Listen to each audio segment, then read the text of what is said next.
put the recording on. Okay. And just give me half a second. I need that. I need that. Okay, great. You ready? Yeah, ready. Welcome to Whispers and Bricks. My name is Ari Schonbrun and I'm your host. Today we have a guest who had the worst kind of brick thrown at her. She lost a 20-year-old daughter. Lauren Rosenberg is originally from France and has been living in London for over 20 years. She very much enjoys using her experience as a professional complementary health therapist to help people with their physical and or emotional health issues. As with any parent, her family's well-being is very important to her. So when one member of her family became extremely unwell with multiple allergies affecting every area of their life, she sought expert medical advice. However, where traditional methods had very little impact, she found a combination of emotional freedom techniques, better known as EFT, and other holistic therapies, such as music and eye movement therapy, as an example, to be highly effective in restoring them to full health. Witnessing the success of an EFT based approach at close hand made her even more passionate about this special therapy.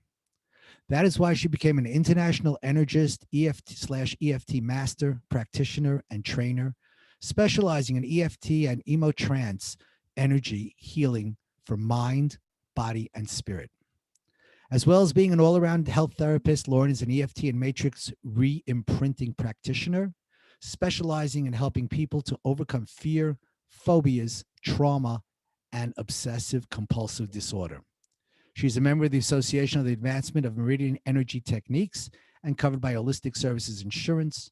She is also the author of Love, Light, and Liora, How to Move Forward When the Unthinkable Happens. Please help me welcome Laura Rosenberg.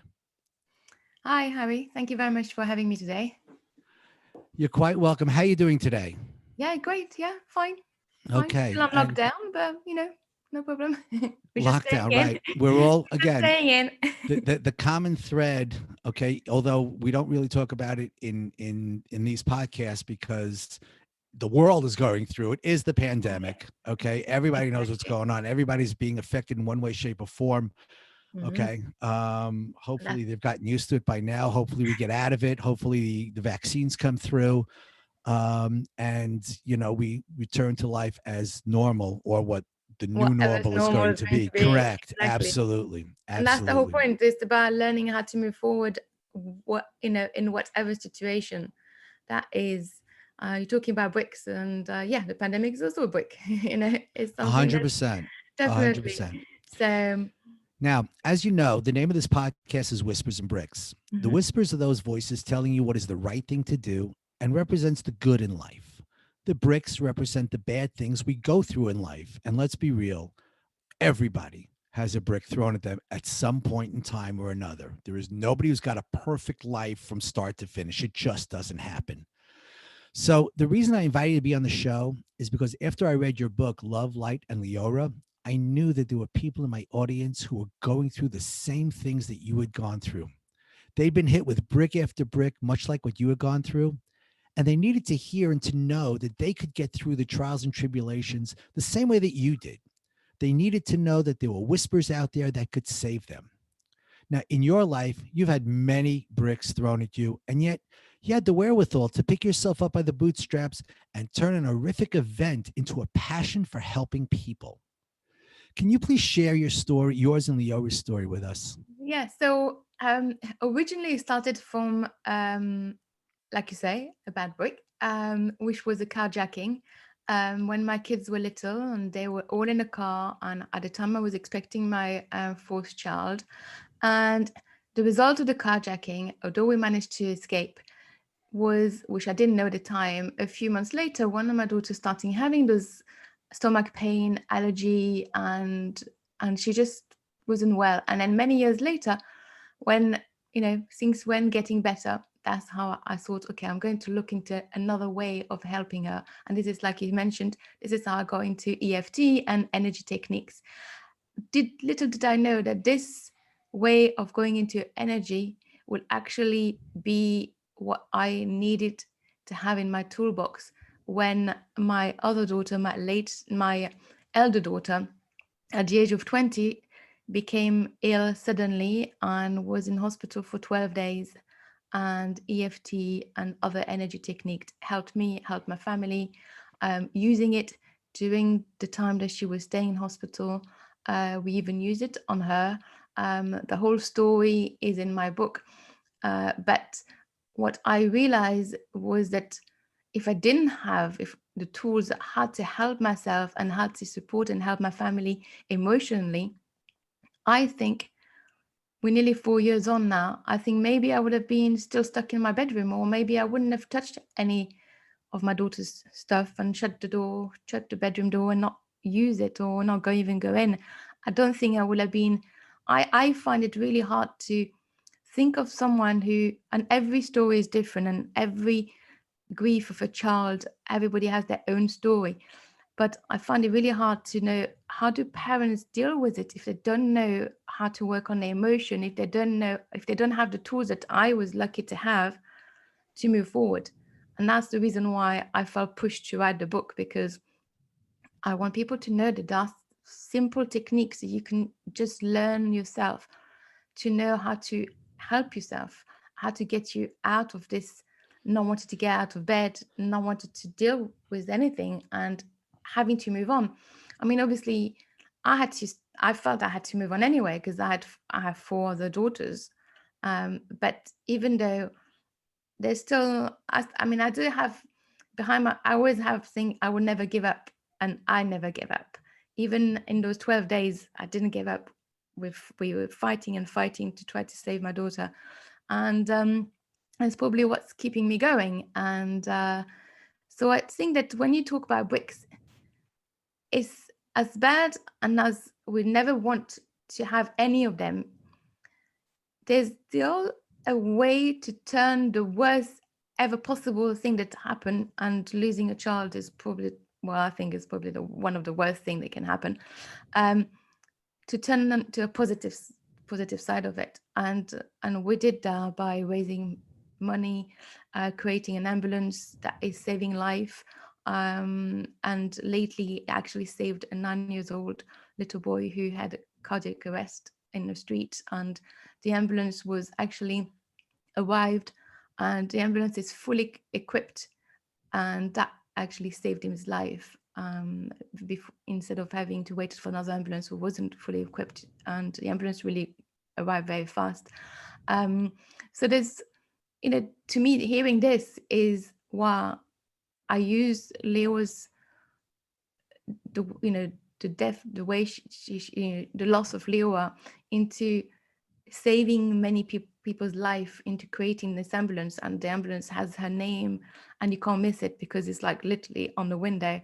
And knowing that when I get the reports every year and I see how many lives we saved by creating this ambulance, then that is it help us. But it also I know that I've managed to turn something so terrible into a positive outcome, helping many other people. So that is, that's my way of how I managed to turn. Obviously, I would love to have my daughter here in a physical term, but I have her in a spiritual term now, and in a different form. So Absolutely, absolutely. And I think I don't want to say that you traded, but unfortunately, because of the situation and circumstances, the reality is that you've traded Leora's life for hundreds of other lives because of the ambulance, because of the work that you've been doing. Okay, you've saved hundreds of people. So I think if Leora were around today, and I'm sure she's looking down and smiling, so, she's looking down and smiling, but I mean, if she knew, that was going to be the outcome, I'm sure she would have said, you know what, God, take me. If I can save, thousands of other people, I'm willing to. way. Well, the day before, the idea of creating an ambulance for this charity is because the day before we were driving, we were talking, and we said, oh, if you did win the lottery, what would you do with the money? And the first thing she said was, well, I heard that the charity at Sala ambulance had a crash and there was an accident, so they didn't have the ambulance anymore. So the first thing I'll buy an ambulance. Unfortunately, the following day, she was in the ambulance. She was in one of those ambulances. And then, the story is 12 days later, unfortunately, she passed away. So while we were in hospital, we actually created a group trying to do some good deeds and trying to raise some money. And then obviously when she passed away, we carried on afterwards creating some events to raise more money. And over a year and a half, we managed to raise the money that we wanted, because at the time I didn't even have any idea how much an ambulance cost. uh, and we couldn't get the actual real ambulance. So what we did, because of it was a lot of money to raise. So at the end, with the money that we raised, we transformed a Ford Galaxy into a speed respond car ambulance, and we managed to transform it, and there is enough space to put a bed in there, and it's all fully equipped. So that's what we did, and it's driving around. I don't see it very often. I only see it, which is very strange in a way. I only see it at particularly time, only like if it's a birthday, one of the birthday of her sisters, or something like a first day when I drove my daughter for her first day of school, and on the way we literally saw the ambulance on the pavement, helping someone. We only see it a few times, specific really time, which is really, I find it really strange. So I mean, it's strange in a way, but in a really nice way, because it means that she's there, and then the sign comes every time and the chance of seeing the ambulance when you drive around, and that's it's just meant to be, really. Right. Wow, that's just so that Ford Galaxy is still around? Yes, yes, yes. Wow. And at the Wow. moment, with the pandemic, it's been used a lot. And Yeah, that's besides usually. but you did raise money for a real ambulance, No, correct? no, no, we didn't manage to. We didn't have enough money. So there's only one. So what we did, we changed the project, and we created a rapid first response car, basically, which Uh-huh. is an ambulance. But because it's smaller, it actually gets to wherever they need to go faster in certain ways. But it has everything in it. Right. It was really well planned. But yeah, it's look, usually on average you would probably use once or twice a day. Now it's like 3-4 times a day, Wow. even more. Fortunately or unfortunately. Yes, But unfortunately. I know what you're saying. I hear what you're saying. I've been in the UK. I've been in London, and believe me, I don't know how you drive on those streets. There are cars parked on either side of the street, and there's just enough room for one car to get through, and it's a two-way street. I don't know how they do that. It makes me very, very nervous So when I'm there. So I understand what you're saying, that it's easier for that car to get yeah. through than it would be for So the ambulance again, to get through. we didn't raise the 150,000 pound we needed. We raised 55,000, but we adjusted. We thought, okay, fine. What can we do with this? And that was meant to be. That is the only one in the area, and that's what was meant to be, and that's what we created. So Wow, that's amazing. That's truly amazing. Tell us a little bit, if you don't mind, tell us a little bit of what it was like during those final days. I can't imagine. It's so hard. I have a neighbor who lives down the street from me. They lost an 11-year-old boy in a boating accident, and I'm amazed because I mean, I don't know how they get up in the morning. The same with you. It's like I don't know how you get up in the morning. I really don't. well, You're how do I do you're it? I'm grateful that I had the most beautiful daughter for 20 years. And that is I'm grateful that I didn't know that was going to happen, so that I could enjoy the 20 years that I had with her. That is, that's what I can say. And also, it just, that is life. The minute it's not something that you expect. It's not something that we thought was going to happen. It was sudden. After the first day in hospital, the consultant said that your daughter would die there and then. And Oh my God. and I wasn't. I just first I just crashed down, cried, did just believed what the consultant said. He is the consultant. Why should I not believe what he said? And then when my other daughter said, "Look, you work with energy. Just use your tool. Use the muscle testing. Test what is she alive? Is she not alive?" And and then I realized that she was still alive, and I thought, right, she's not going to die that night. and I put all the effort and all my knowledge on energy, everything that I had, and she lived another 11 days, and that's what's and that was important for us. The timing, um, allowing her to also, I would never have allow anyone to unplug my daughter. This was not what I was going to do. I was going to do Right. everything to not allow anyone to decide when. If my daughter had to go, I wanted it to go naturally in her own way. Didn't want any human being to make that decision. That was completely, that I would not never accepted that, I think. Right. Right. So, and that's what I was fighting for. And thank God she So was, you basically extended her life by 11 days. The yeah, doctor said she's going to die tonight, and you said, no pun intended, over my dead body.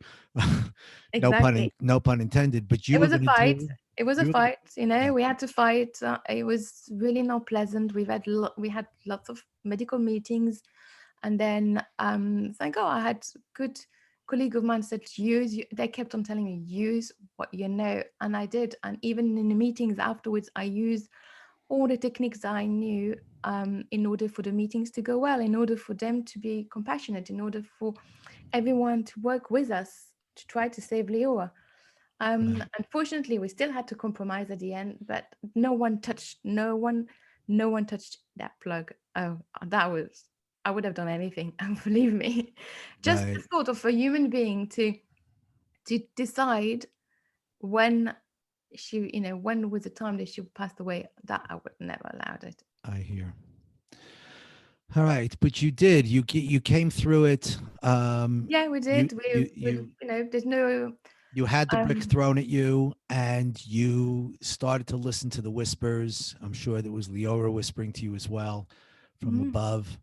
yeah. And Well, even in hospital, we could some really strange things happen, and if people read my book, they will know. Leora used me through. She was speaking through me, which is really bizarre and strange. But people was asking me questions that I didn't know the answer, and the answer would just come out through my mouth. But if people want to know more, the details are in the book, which is, and I could, yeah, lots of things happened really bizarrely. I really could feel and see and hear what she wanted and what we wanted how to help her.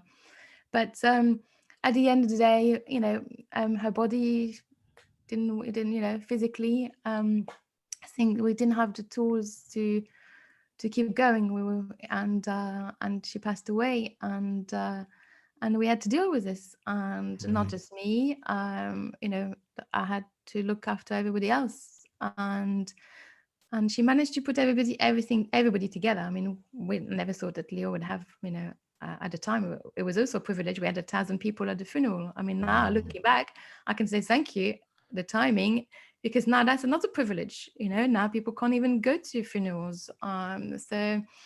But yeah, it's just it's 4 years, and it's still a process, and there's nothing. I can't change the fact that she's not here, but I can change the way I react and the way I want to move forward, and the way I can help my kids and my family to move forward. Um, right. I hear.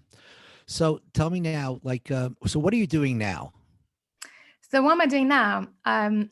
I work with energy and I help people clearing their pain. I've had a client who had a pain in the ears for 8 years, and in one session cleared the whole pain. So, Wow, and this is wow, what I love. This is what I'm passionate about. So I help people who suffer from pain, physically, emotionally, who suffer from fear, phobia, and I clear their fear. Um, wow, wow. uh, That's great. That's terrific. Now, and you're located in the UK, yeah, correct? but it's all online. So anywhere, I have clients everywhere in the world. So yeah, Uh-huh. yeah, Okay. So, it's all online. right. So before we go, all right, do you have any like words of wisdom or advice for my audience for, Yes, I would say never give up, and always trust your instinct. Always trust your instinct. That's listen it. to the whispers? Exactly. Basically, listen to the Yeah. whispers. Mhm. So if people want to get a hold of you, how can they do that? Is there a So website? There's an email? How do they do yeah, that? they can email me if they want to know if they've got any questions. They can email me at Lauren at fear-busters.com, or you go on my website www.fear-busters.com. So Okay, so that would be lots of free classes every Wednesday at 7 o'clock. There's a free workshop. 7 p.m. 10 p.m. UK UK time. time. Okay, Yeah, that would be in America. there's always That would be what, 1 o'clock in the afternoon, yeah, correct? there's No, always 2 o'clock. 2 o'clock. 2 o'clock in the Um, afternoon. Okay. there's always a way. No one can turn around and say to me, help is too expensive. There's a way of having access to different help, from free to obviously paid. But so that way I've done it. I've transformed it in a way that everyone can have access to help. Wow. And they can read my book. It's self-help tools. Everything is in there. And how can they get a hold of your book? Where would they So find it? So the book is on Amazon, and it's called Love Like Liora: How to Move Forward When the Unthinkable Happens. Okay. Um, So Love, Light, and Liora. Leora. Okay. And Leora was your daughter's name, Yes, obviously, Liora. Yes. Mhm. which means in Hebrew, my light.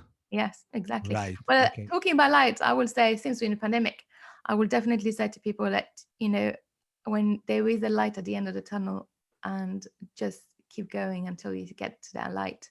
And Liora is our light, and that's what we keep going. Wow. Okay. So that would be Lauren, Lauren, at fear, fear Laurin. Yes. hyphen busters, busters dot .com. com. Correct? Lauren Yes. at fearbusters.com. And the website is www.fear-busters.com. .com. Correct? Yeah, correct. Yes. Okay, great. Lauren, thanks so much for sharing your story with my audience. I'm sure you've touched the You're hearts of welcome. many in my audience. Good luck going forward and keep up the good work. Thank you very much. Thank you for having me. You've been listening to Whispers and Bricks, and I'm your host, Ari Schonbrun. Until next time, listen to the whispers and never, ever give up on your dreams. Bye for now. Boom.